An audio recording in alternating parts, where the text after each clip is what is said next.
नमस्कार मंडळी, काय म्हणता सगळेजण? आशा करते की तुम्ही मस्त असाल। मी सुद्धा अगदी मस्त आहे। पावसाळा सुरू झालाय ना, आणि पावसात गरमागरम झटपट आणि हेल्दी काहीतरी खायला मिळालं तर काय मजा येईल। म्हणून आज मी घेऊन आले एक खास रेसिपी, कढी गोळे। चला तर मग लगेच सुरुवात करूया। सर्वप्रथम घ्या एक कप तुरीची डाळ। ही डाळ नीट धुवून साधारण 2 तास भिजत ठेवा।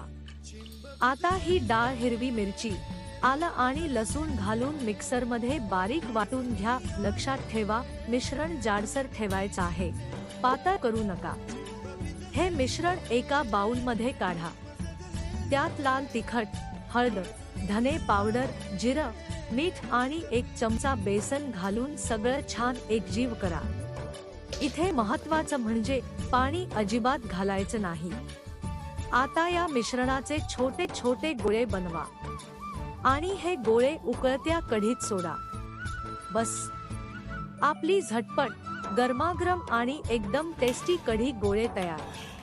ही रेसिपी करून बघा आणि तुम्हाला कशी वाटली ते मला कमेंटमध्ये नक्की सांगा। पुढच्या व्हिडिओमध्ये कोणती रेसिपी बघायला आवडेल तेही लिहा।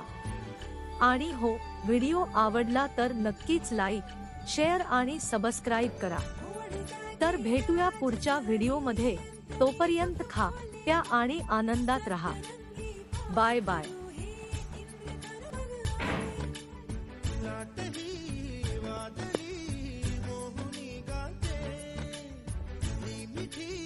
लाडकी